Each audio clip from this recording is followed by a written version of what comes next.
দেখো বাবা, আমিও একটা বানিয়েছি। কেমন হয়েছে বলো তো? খুব ভালো হয়েছে, খুব সুন্দর হয়েছে। আর একটু চেষ্টা করলে আরো ভালো হবে। ও, তার মানে পুরোপুরি ভালো হয়নি, তাই না? বাবা কি সেটা বলেছে নাকি? বাবা তো বলেছে খুব সুন্দর হয়েছে, আর একটু সুন্দর করে বানাতে বলেছে। আচ্ছা, দেখছি আর একটু ভালো করে বানাতে পারি কিনা।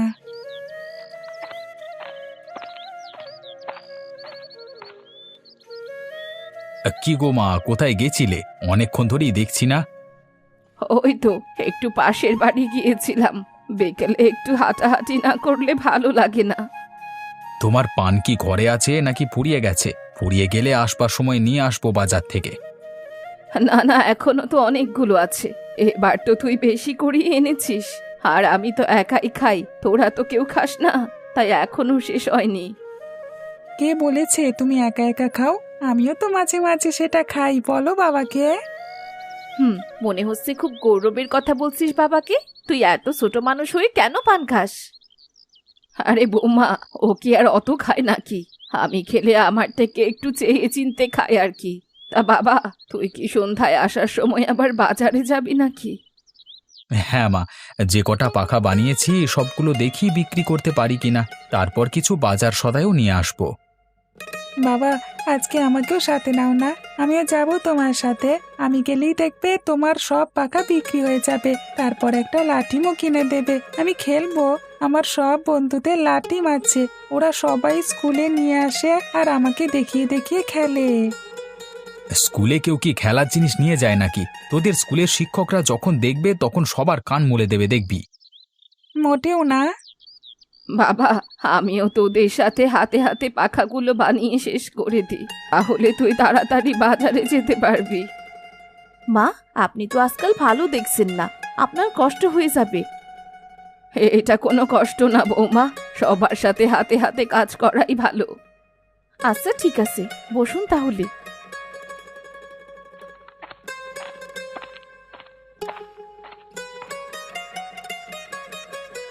কি রে রাজু, আজ খেলতে যাবি না? যেতে তো ইচ্ছে করছে, কিন্তু আজকে যাব না।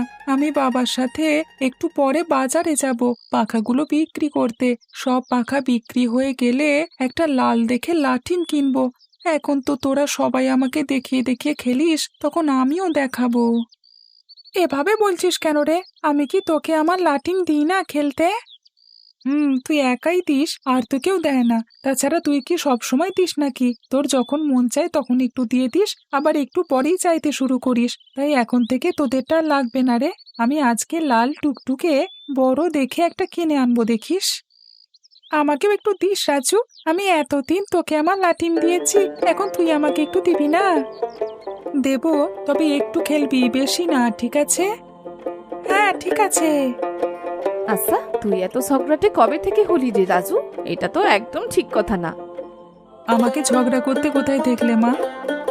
এতক্ষণ ধরে রনির সাথে যা করেছিস, তা ঝগড়ার থেকে কোনো অংশে কম নাকি রে? না তো কাকিমা, আমরা তো এভাবেই কথা বলছি। আচ্ছা রাজু, আমি এখন যাই, হ্যাঁ? নতুন লাঠিম কিনে আমাদের বাড়িতে যাস। আচ্ছা, ঠিক আছে।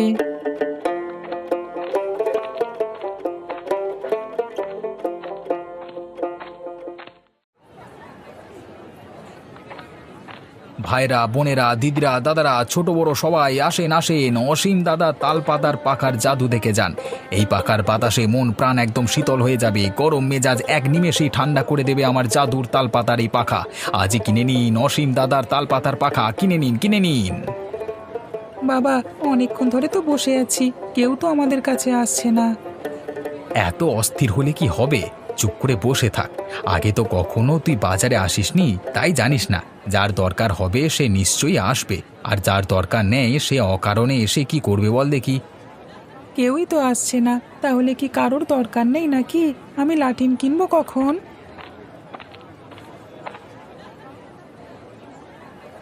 তোমাদের পাখা কত করে? আরে দাদু, আমাদের পাখা হতে যাবে কেন? মানুষের কি পাখা হয় নাকি? আমাদের বাড়িতে অনেক তাল গাছ আছে, এগুলো তো তাল গাছেরই পাখা। তুমি কটা নেবে দাদু? দাম কত করে? একটা পাখার দাম 50 টাকা করে। কি বলছো কি, পাগল হয়ে গেছো নাকি? আর পাখার দাম আবার 50 টাকা করে হলো কবে থেকে? আবার 20 টাকা করে দেবো। অনেক কষ্ট করে তাল গাছ বেয়ে ওপরে উঠে তাল পাতা পারতে হয়, তারপর সবাই মিলে সময় নিয়ে পাখা বানাতে হয়।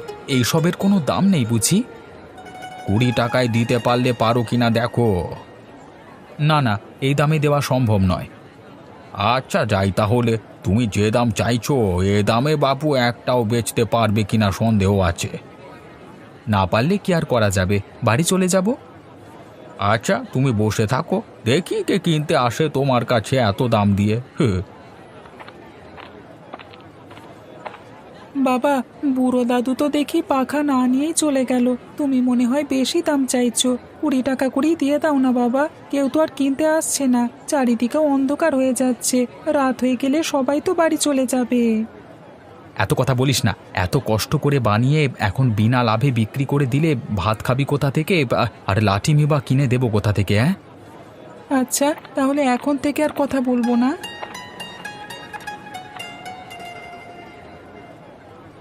এই তোমার পাখা কত করে বিক্রি করছো? বাবা, সবাই শুধু বলে তোমার পাখা, তারা বোঝে না কেন এগুলো তোমার পাখা না, তাল গাছের পাতার পাখা। বিক্রি তো করছি 50 টাকা করে। আমরা পাইকারি দামে সবগুলো কিনে অন্য বাজারে বিক্রি করব, তুমি দাম সেভাবেই বলো। আচ্ছা তাহলে 30 টাকা করে দিন। এই নাও টাকা, ভালো করে গুনে বুঝে নাও ঠিক আছে কিনা। হ্যাঁ ঠিক আছে, যদি কিছু মনে না করেন তাহলে কি আমি জানতে পারি আপনারা কোন বাজারে নিয়ে গিয়ে বিক্রি করবেন? কেন, তুমিও কি যাবে নাকি সেখানে? সেটা তো এখান থেকে অনেক দূরে, যাওয়া আসার গাড়ি ভাড়া দিয়ে তোমার লাভ থাকবে কি? আসলে খুচরো বিক্রি করতে হলে পরিশ্রমও বেশি হয়ে যায়, প্রতিদিন অল্প অল্প করে বাজারে নিয়ে আসতে হয়। পাইকারি বাজারে ঠিকানাটা দিলে 2 থেকে 3 বার গেলেই তো হয়ে যাবে মনে হচ্ছে। এই বাজার সতীনাথপুরের কাছাকাছি, প্রতিদিন অনেক লোক আসে সেখানে। আমরা বিভিন্ন বাজার ঘুরে ভালো ভালো জিনিস পাইকারি দামে কিনে নিয়ে ওখানকার খুচরো ব্যবসায়ীদের কাছে বিক্রি করি। আমাদের নিজেদের গাড়ি আছে, তাই লাভ ভালোই থাকে। আপনারা আমার খুব বড় উপকার করলেন, আপনাদেরকে অসংখ্য ধন্যবাদ আমার এত বড় উপকার করবার জন্য।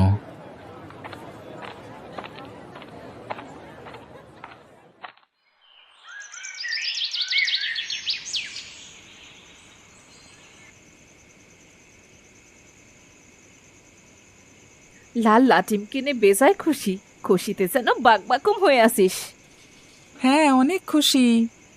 শুধু তোমার ছেলে না বৌমা, আমার ছেলেও বেজায় খুশি। কি হয়েছে রে বাবা, কোনো খুশির খবর আছে নাকি? রাজু বলেছিল না মা, আজ রাজুকে বাজারে নিয়ে গেলে সব পাখা বিক্রি হয়ে যাবে। কথাটা একদম সত্যি হয়েছে। শুধু কি তাই, আজকে থেকে বড় এক পাইকারি বাজারের সন্ধান পেয়েছি। এখন থেকে রোজ রোজ অল্প করে বানিয়ে এই বাজারে বিক্রি করতে হবে না।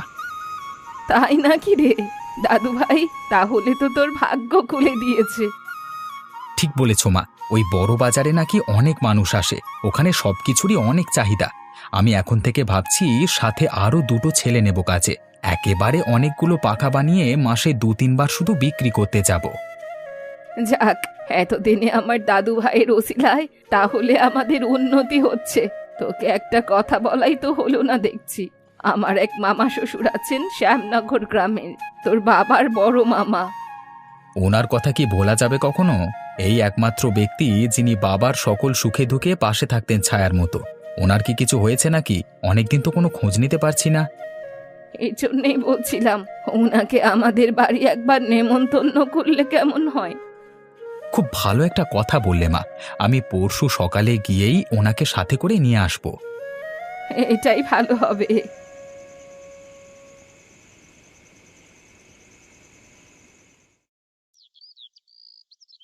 দেখেছিস আমার লাল লাটিমটা খুব সুন্দর হয়েছে না? তা তো হয়েছে, এই জন্যই তো বলছি আমাকে একটু খেলতে দে না রে, তারপর তুই আবার খেলিস। এভাবে করে তো আমিও তোর কাছে চাইতাম, 100 বার চাওয়া পূরণ হলে তারপর তুই আমাকে খেলতে দিতিস।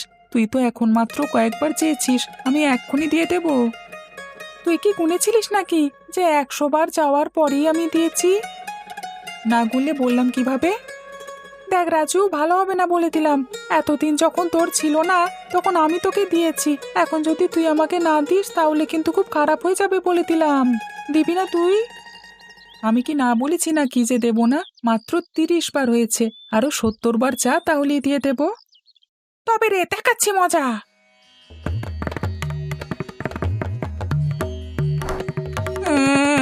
কে আছো? আমার লাঠিম চুরি হয়ে গেছে, তোমরা সবাই এসে দেখো।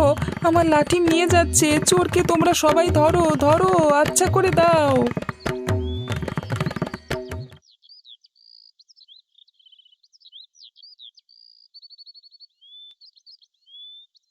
কি রে বাবা, খাবার নিয়ে এভাবে নাড়াচাড়া করছিস কেন? আজকে রান্না তো খুব ভালো হয়েছে, খেয়ে নে। ওর এখন গলা দিয়ে খাবার নামবে না। কেন রে, ওর আবার কি হয়েছে? ওর সাথে লাটিমটা নাকি কে নিয়ে গেছে। কে নিয়ে গেছে? কে আবার? রনি? ওরা দুটো সারা দিন একটার পেছনে একটা লেগে থাকে। আমি ওর পেছনে লাগতে যাব কেন?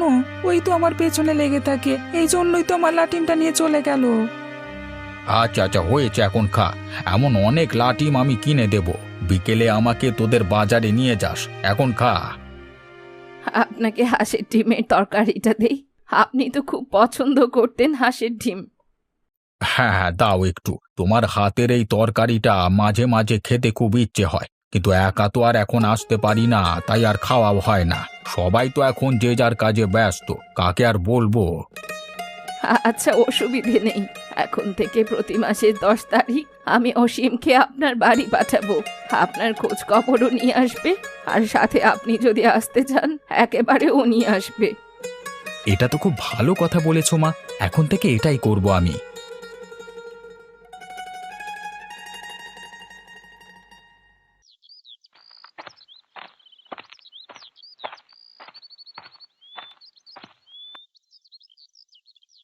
কি রে, তুই আবার আসলি কেন? তোকে কে আসতে বলেছে এখানে? চলে যা। তুই কি এখনো আমার উপর রাগ করে আছিস? আমার কি দোষ বল? তুই ওই দিন আমাকে একটু খেলতে দিলি তো হয়ে যেত, তাই না বল? চোরের সাথে আমার কোনো কথা নেই, চলে যা তুই। দেখ, বাজে কথা বলিস না। বললে কি করবি রে তুই? কি করবি? শোন রাজু, আমি কিন্তু আজকে তোর সাথে ঝগড়া করতে আসিনি। কেন এসেছিস তাহলে? আমি তো লাটিমটা ফেরত দিতে এসেছি। ওটা আর আমি নেব না, দেখছিস না আর একটা লাল লাটিম কিনেছি আমি, ওটা ফেলে দে, লাগবে না আর। নে না রে, আমি তো লাটিমটা নিয়ে গেছি দেখে মা আমাকে অনেক মেরেছে, তাই তোকে ফেরত দিতে এলাম। ভালোই করেছে, মেরেছে। না মারলে ফেরত দিতে আসতিস না বুঝি? আমার মার খাওয়ার কথা শুনে তুই এভাবে হাসছিস কেন? আবার যদি হাসিস তাহলে তোর নতুন লাঠিটাও আমি নিয়ে যাব। এবার আর আমি বাড়ি যাব না, সোজা পানিতে ফেলে দেব, তাহলে মা আর জানবেও না, দেখবেও না, আর আমাকে মারবেও না। এত বড় সাহস তোর! নে দেখি, আমার কাছ থেকে নিতে পারিস কিনা দেখি। কে কোথায় আছো? আমার লাটিম ডাকাতি করে নিয়ে যাচ্ছে, তোমরা সবাই এসে দেখো। আমার লাটিমটা নিয়ে যাচ্ছে, ডাকাতকে তোমরা সবাই ধরো, আমার লাটিমটা উদ্ধার করে দাও এই বর্বর ডাকাতের হাত থেকে। ভালো করে রশি দিয়ে বেঁধেছিস তো, নাকি মাঝ রাস্তায় আবার খুলে পড়ে যাবে? দেখিস বাবু, অনেক দূরে রাস্তা, পথের মধ্যে খুলে গেলে আমি মহা বিপদে পড়ে যাব। আরে খুলবে না, আপনি এত ভাবছেন কেন? আমরা দুজন মিলে খুব পাকাপোক্তভাবে বেঁধে দিয়েছি, এটা আর খুলবে না।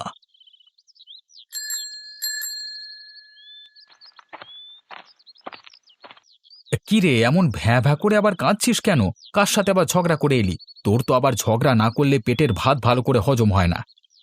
হ্যাঁ, হ্যাঁ, তোমরা তো খালি আমার দোষটাই দেখলে। সবাই যে আমার পায়ে পা দিয়ে ঝগড়া করতে আসে সেটা দেখো না কেন? খেলতে গেলি তো লাটিম নিয়ে, এখন আবার কই গেল তোর লাটিম? একটা ডাকাত যে আছে, আমার সবকিছু লুট করে নিয়ে যায়। আচ্ছা, তোর বাপ কি তোকে ভাত খাওয়ায় না, নাকি ওই ডাকাতের বাবাই শুধু তাকে ভাত খাওয়ায়? তোর কাছ থেকে সব সময় কিভাবে নিয়ে যায়, আর তুই ভ্যাঁ ভ্যাঁ করতে করতে আমার কাছে আসিস? আচ্ছা, আর কাঁদবো না, এক্ষুনি ওর কাছ থেকে আমি লাঠিমটা উদ্ধার করে আনবো। আর যদি দিতে না চায় তাহলে ওর নাক বরাবর জোরসে একটা ঘুষি মেরে তারপর নিয়ে আসবো। ছেলে আমার দেখছি পুরাই নায়ক হয়ে গেছে আজকে। যেতে দাও, দেখি কি করে, লাঠি নিয়ে আসে নাকি আবারও ভ্যাঁ ভ্যাঁ করতে করতে আসে।